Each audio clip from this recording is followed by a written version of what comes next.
All right, welcome to episode 14 of Mercworks. This episode is brought to you by Buckley Traditions, high-quality full-grain leather products that are saddle-stitched and made to last a lifetime.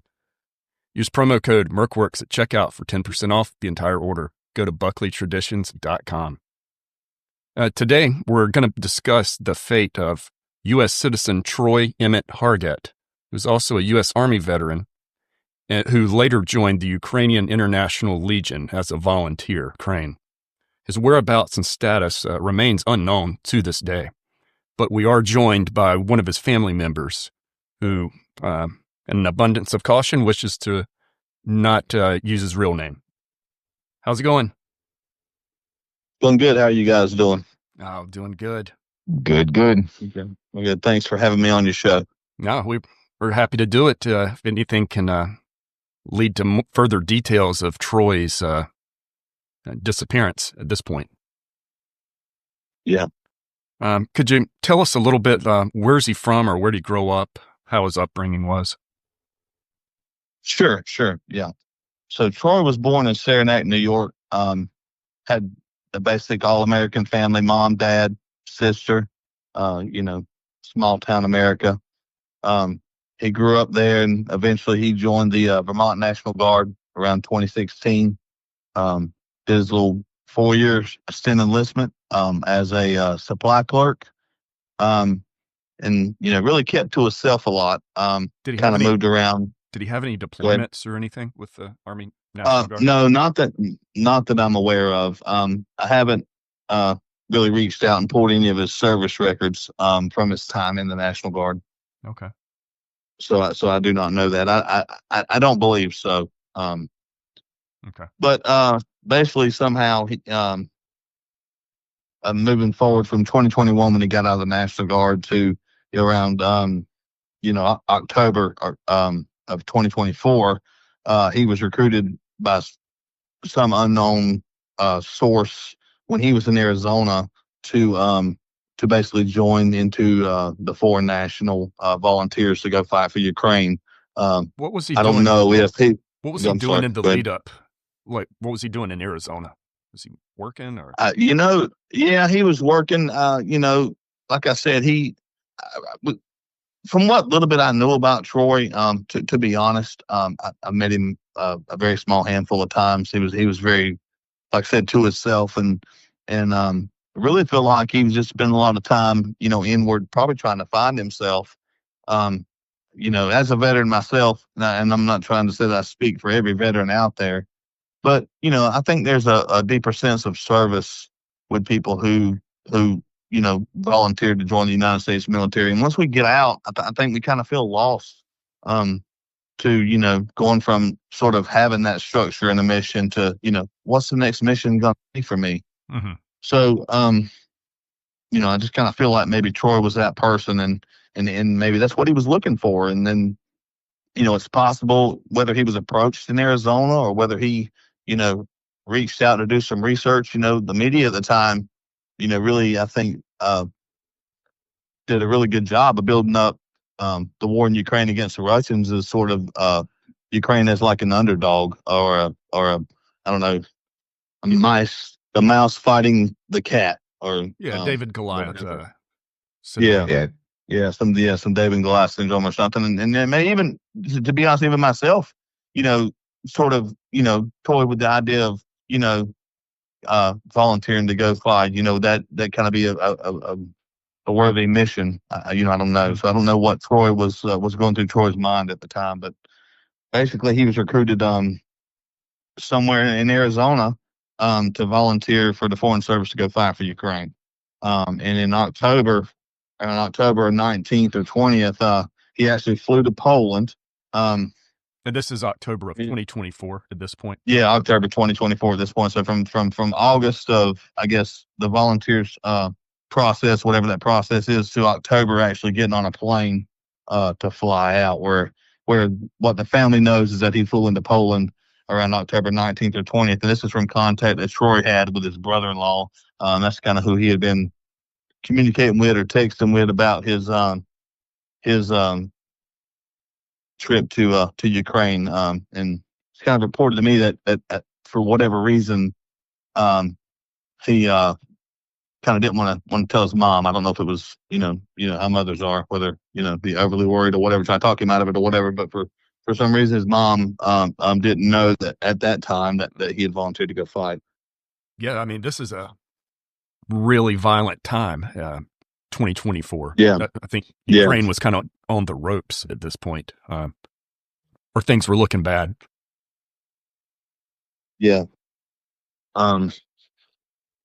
So how long does he stay in Poland? The only contact they had after that was, I think he texted his father around November of 2024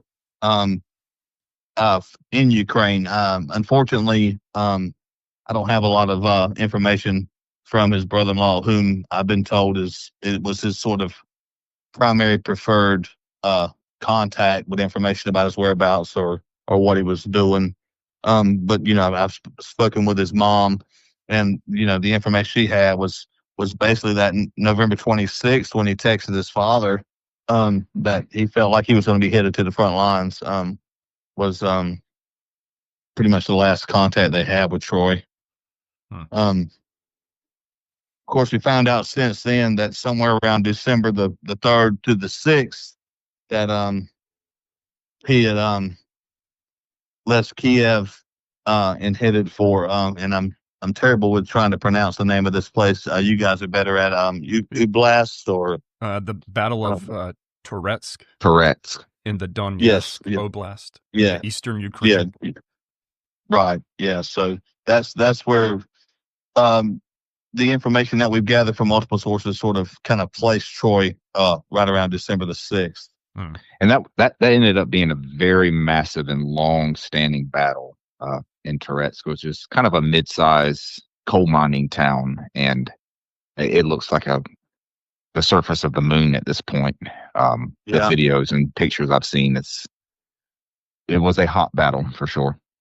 Yeah, and I guess trying to give a little props to your guys' podcast, I'd listened to some of the interviews you guys had with the guy named Maester Gifford, who had reported sort of how the Russians were basically just decimating Ukrainian troops in those areas. They were just throwing Hail Marys and just basically going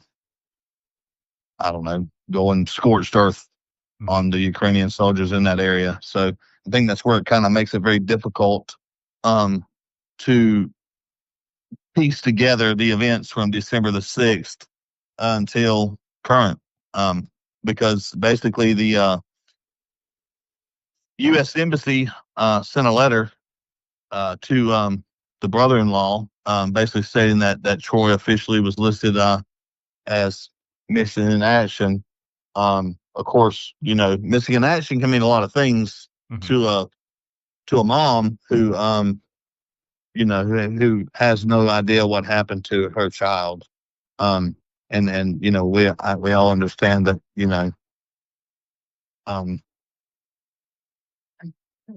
I don't know, that without remnants or remains or eyewitness reports, that that you can't officially list someone as KIA without evidence. So that seems to be the missing piece. And also, you mentioned that he tried to get out of his service contract. So he tried so there was some contact and with his brother-in-law, and they eventually contacted me, hoping that I might know someone who could help. So I guess once Troy got into Ukraine, and this is secondhand information from the brother-in-law, I haven't personally seen these text messages, or I don't have any reason to believe they would make this up, but I think once Troy got there, the story is that once he felt like, for some reason, as a supply clerk in the United States Army, that when he would get into Ukraine, that somehow he would be serving in that same role, so that somehow he would be a supply clerk, maybe in helping the Ukrainian military or whatever. But once he realized that was not the case, very similar to what United States troops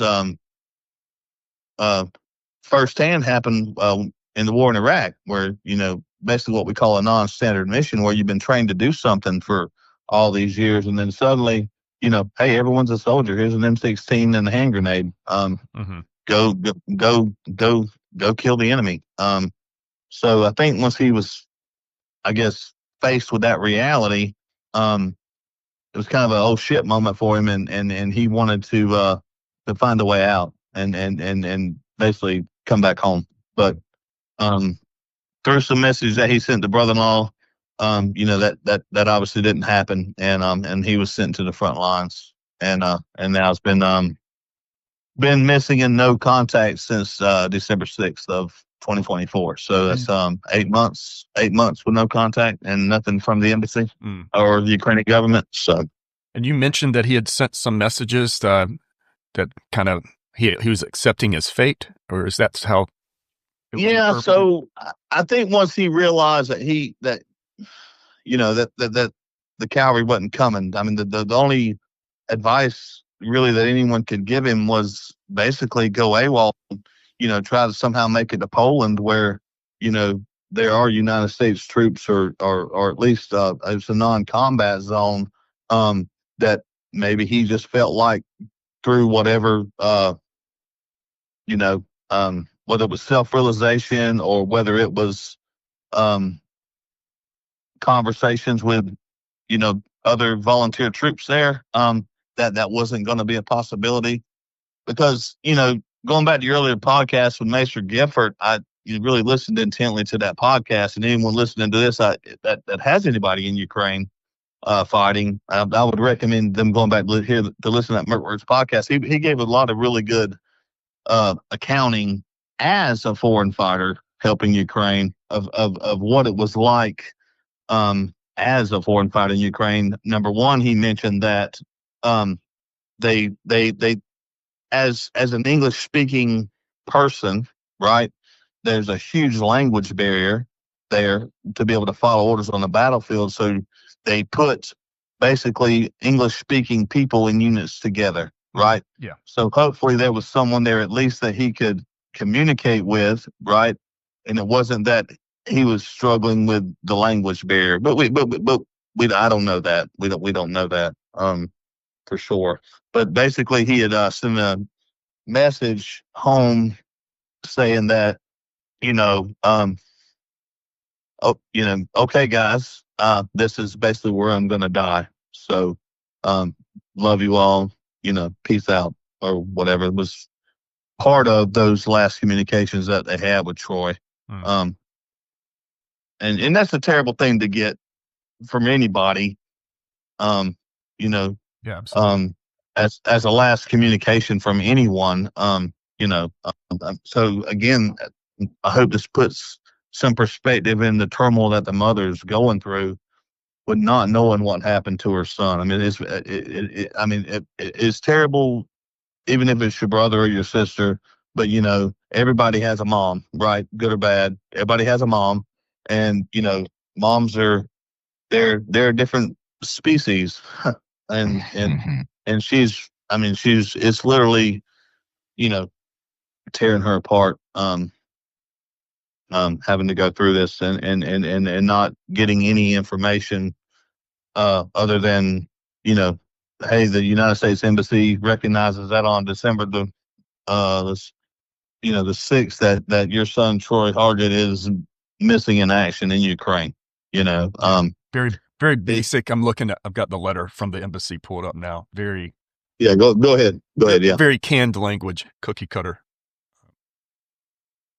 Really offers nothing other than. Yeah, I wouldn't have problem. I'm just up to you if you want to read that, if you have it in front of you, or whatever you want to do with that. Yeah. The only takeaway is that he's missing in action as of 3 December 2024 as a result of combat actions in the vicinity of Toretsk, Donetsk Oblast. So that's really, Yeah. I mean, it's really basic. Yeah. Does that letter address pension or compensation or his personal items and things of that nature as well? Does that letter address any of that stuff? So there's a mention of pension without reading it more in depth. There's a mention of compensation, and one thing that the mom has, and she personally has reached out to these people at the American Embassy, particularly a representative named Quan Trin. I'm not sure exactly who he is or she, or Quan. With the American Citizen Services Unit, U.S. Embassy. Yeah, has asked about Troy's personal effects, like a dog tag, whatever that he had. I mean, everybody has personal effects. I mean, if you have something, right? I mean, you have something. You have a letter from home. You have a Foot Locker. You have a duffel bag. You have something, right? Mm-hmm. So she has received zero. Not just information, but a photo. Like it's almost like as of December. What was that date again? The 3rd on that letter. Yeah. That basically Troy Hargett has disappeared off the face of the earth in the country of Ukraine. Now, hearing different stories from that battlefield and from that particular area again of Ukraine, I think one of the concerns is, or one of the things that I've listened to, which is very terrible, is that there are so many bodies, so many Ukrainian soldiers, so many foreign fighters that have been killed in that area, that basically there are just piles of bodies laying everywhere. Like you would see after a hurricane, tree limbs laying on the road, that there are these people's bodies laying there, and that the Ukrainian government either doesn't have the infrastructure or the people, or I don't know what the excuse is. I guess it would just be an excuse at this point of not attempting to locate these people, to identify these people, to help the last rites of these people or their families. I mean, one thing that I have, in my experience with certain things in other countries, that the average American for some reason doesn't realize, is that when you leave the borders of the United States of America, you don't have the rights and privileges and freedoms and that you do here. And when you go to these places, and people can talk about how much quote unquote greater some other country is, but at the end of the day, that is not the truth. That is not the truth. That is not the case. So when you volunteer to go fight for this country, first of all, as a civilian, I mean, Troy was a civilian. He wasn't a United States service member at this time, right? Mm-hmm. So basically he forfeited, and all others did too, basically all of his rights to go die or whatever for another country. And, and then I've heard stories. One of the things that I've been told through different sources is well, okay, well, what if he was captured? Okay, what if he was staying a POW? So the reports coming out of that area by other foreign fighters that you guys have interviewed, as well as some of the news reports, or just do a simple Google search, is that the Russians aren't taking prisoners, right? When they do, one of the bits of information that I kind of got told confidentially from someone was, one of the reasons that they don't think Troy was taking prisoners because there hasn't been any propaganda video of the Russians here. Hey, we got Troy Hargett, who's a U.S. citizen, because that's what I'm told that they do when they capture a foreign fighter, is they immediately use it for propaganda purposes, to deter. What they want to do is they want to deter other foreigners from getting in the middle of something they don't feel like is our business. Sure. So that's kind of some of the things that now, that I'm going through, and I'm trying to find out anything about what happened to Troy. Mm-hmm. Some of the other family members, I'm sure, are being hidden by. And then you got these NGOs. So there's some other members of the family who are trying to go through an NGO. It's a nonprofit who I'm told, quote unquote, is very helpful. How I don't know, but okay. In finding out information and trying to help people find their lost loved ones. But again, here we are 8 months, and you've got a mom in New York who's probably crying herself to sleep every night, right? That it just doesn't seem like anyone gives a damn about. Did they about ever? helping her find her son. Did the family ever reach out to their U.S. representative or congressman? So there have been attempts. So I'm going to be, and this is a podcast, and I hope people hear this. Mhm. The problem that people don't realize with government officials is they're in it for the benefits, guys. Sure. There's no accountability for a government official to do a good job. Okay, if you don't believe me, go to Social Security Administration. If you don't believe me, go to a tax office. Call the IRS. Okay. These people sit on their fat asses. They draw a check. Okay, and they get a retirement. Uh-huh. I mean, like I said before, these people at the embassy, and one thing that I do understand is that we don't have any jurisdiction in other countries, right? We don't. So this Kwan guy at the U.S. embassy, he can't get in not that he would. I don't believe that he would get in a government vehicle and go out and say, "Hey, has anyone seen Troy Hargett?" Right? Mm-hmm. So he's probably sitting on his ass waiting for somebody to say, "Oh, hey, by the way, here's the next list of American citizens that we found murdered by the Russians in this Ukrainian war." Okay, and you can send some official documentation out about these things. We're sending, we're giving. I mean, Zelensky has received cash payments, monetary payments, as well as arms from our country to help fight this war against the commies, right? I'm an 80s baby. Let's fight the commies. Okay, let's fight, the big red machine, and then, here we have American citizens who also are volunteering to help fight his war, right? Against the big bear.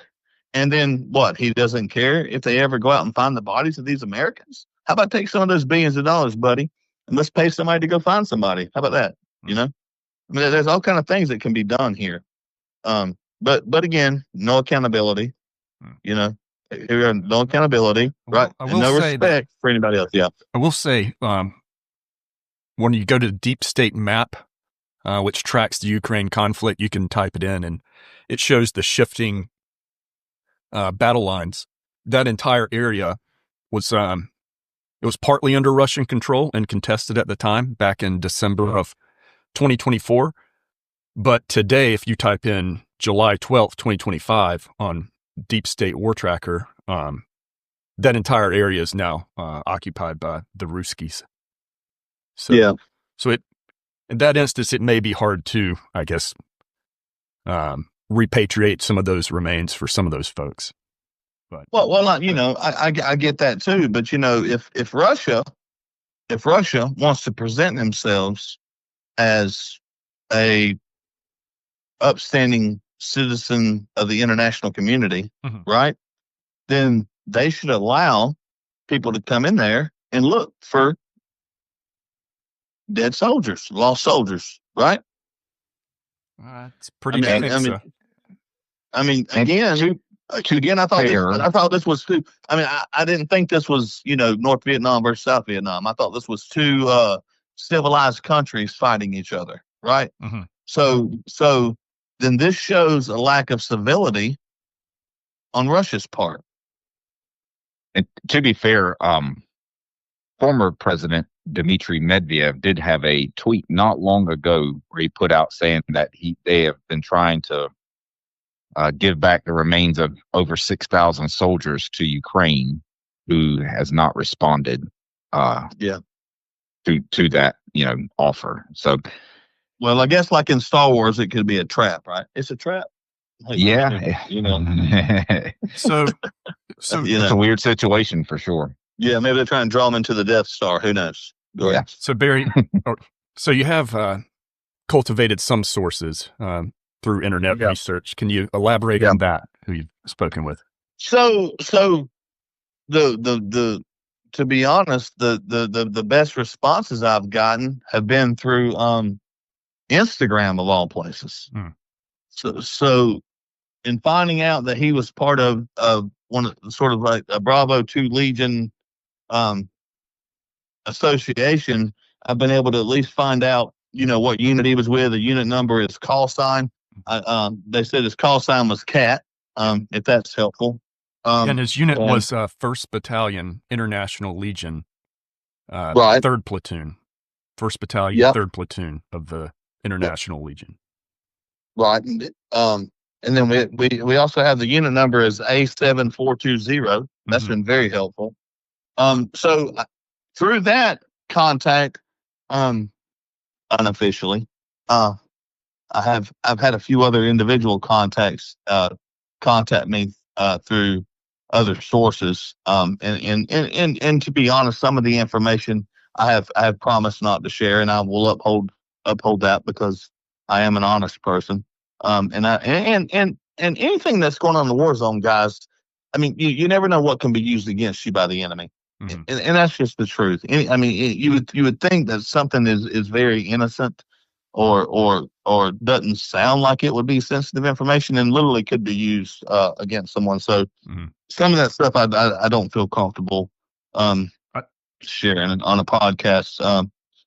But also too, I want to put this out there so if those people are listening to the podcast, hopefully they will still help assist me and know that I honor their wish for anonymity in helping me find out some more information. One thing I've asked for is anybody has any photos of Troy while he was in Ukraine.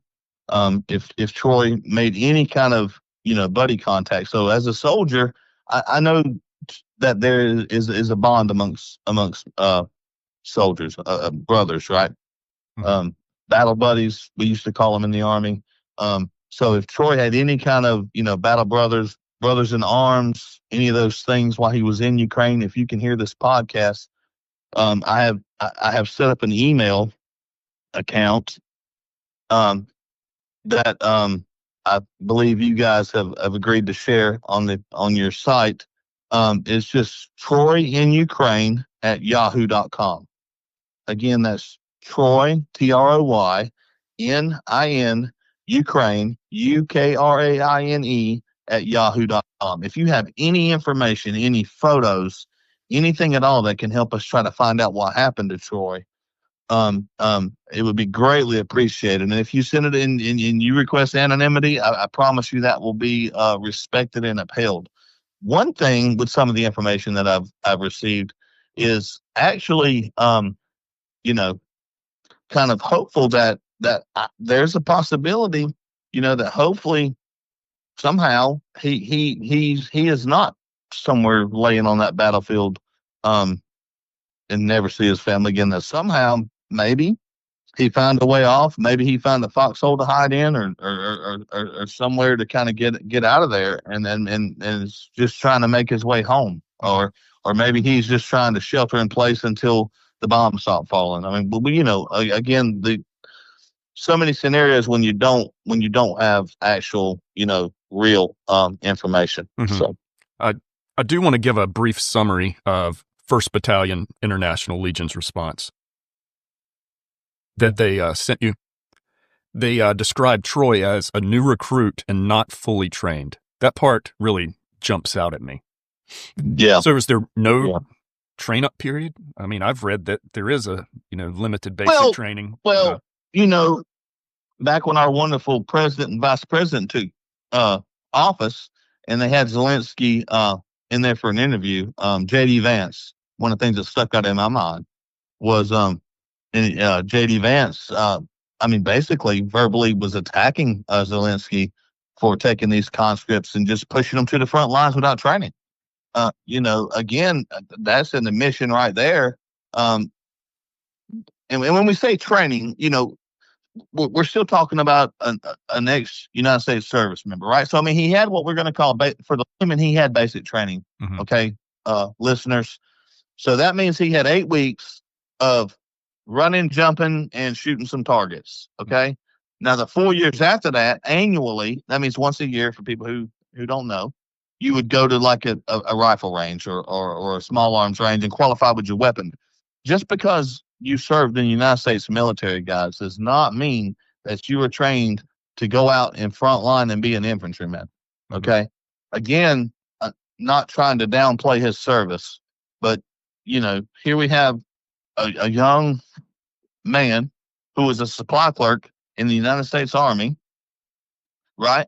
who somehow felt like he would have some qualifications that he could offer the country of Ukraine in their fight against Russia. Mm-hmm. So I'm not trying to talk anybody out of doing anything. Mm-hmm. All I want to do is I would like to bring some kind of light or some kind of awareness, guys, that not all training, right? Not all military training is equal. It's not all the same. So for them to say that correct, that he wasn't trained, I'm not sure exactly what kind of training they're giving It also, these volunteers, but it goes on to read that he was eager to deploy as soon as possible. Yeah. Well, that's contradictory to the text message he sent his family. But I'm not saying that, that the people who helped us out are incorrect about their information. Mm-hmm.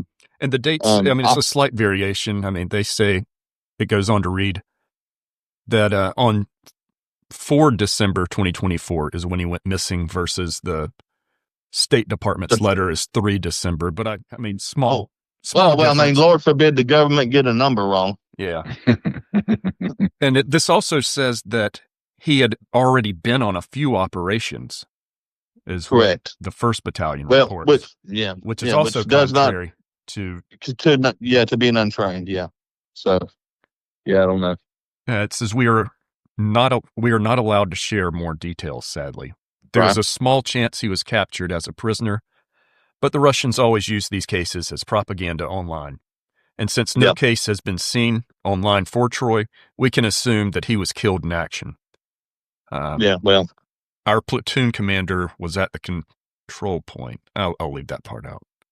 Yeah, let's leave those parts out if you don't mind. But, and let me say this to whomever that is from Bravo 6 who sent that to us. Thank you very much, first of all, for sharing that information. But any information, to be honest, is very well received and appreciated because, again, except for a letter in December from our wonderful United States government, and the government of Ukraine hasn't sent anything or any kind of official anything. Everything that we're having to do is personal detective work, so to speak, and having to reach out on our own to try to find out anything, which to me, Vladimir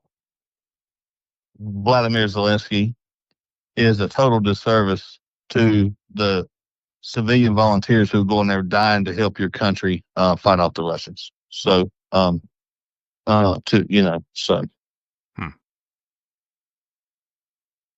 right. Well, I think we're about at the end of it here.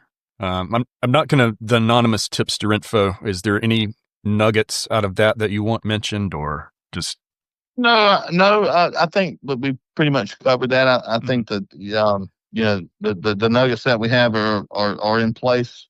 Hopefully somebody will listen to what we've said, picked up bits and pieces of the information that we have, and will help us share and gather more information. Oh, there was a X account, Sprex64 on X listed. It looks like a Russian propagandist page. Oh, yes. Yes. So I'll bring that up. There has been no, when we Google searched anything previously, there's been nothing that's popped up until after we reached out to this Bravo 6 group. So there's a lot of some suspicion involved. And now that we're getting a little bit of information from these outside sources, now suddenly Troy's name is showing up on these other places. And this X account has it, who is obviously a Russian propagandist who loves to spread joy about the killing of foreign volunteers. Yeah, he puts a little X over their pictures, kind of like so like a game. And that actually that originated from a Telegram account. So it got reposted a couple times, but it actually originated from a Telegram account called Track Nazi Merc is what it says. Okay. And that's what they do. If you scroll through that Telegram account, it's post after post listing 4 or 5 foreign volunteers that they report as deceased. Oh, wow. And that came out, I think 4 days ago is when that got posted on that Telegram it came out account. It came out after we spoke with the Bravo 6 folks. Yeah. which is odd for It is sure. very odd. Yeah, for sure. But Um, the sharing of information, you only share information when you get information. So mhm. one of the theories that I have is that Troy's an unknown. So you don't know that of anybody on the other side of that line that you shot until somebody's looking for that person and brings their name up. So I was kind of thinking about that as sort of an angle that until anyone started searching for Troy, no one even knew that who Troy was or that Troy was there, except Right. for, I guess, his immediate command. So maybe that's a possibility. I don't know. Did we give his call sign? His call sign was Cat. Yeah. Mhm. If anybody knows. And I don't know. Yeah, I don't know if they issue them that call sign. I don't know if you choose a call sign. I know when we were in the military, they issued us a call sign. So I don't know. I don't know where that was generated from. Okay. Well, we appreciate you coming on the show and sharing the information that you do have about Troy Hargett. Hey, thanks so much, guys, and hopefully we can do one in the future with an update and some better information. Yeah, absolutely. And yeah, sure. And if anyone wishes to reach you or provide info, again, that's Troy in Ukraine at yahoo.com. Also, we can be reached on podcast. We can be reached on Instagram at Merkworks Podcast and on X at Merkworks Pod, or email merk.works@proton.me. So that's going to be a wrap for episode 14. Again, appreciate you coming on and sharing that with us. All right, guys. Thanks a lot for having me. Yep. Yes, sir. We'll be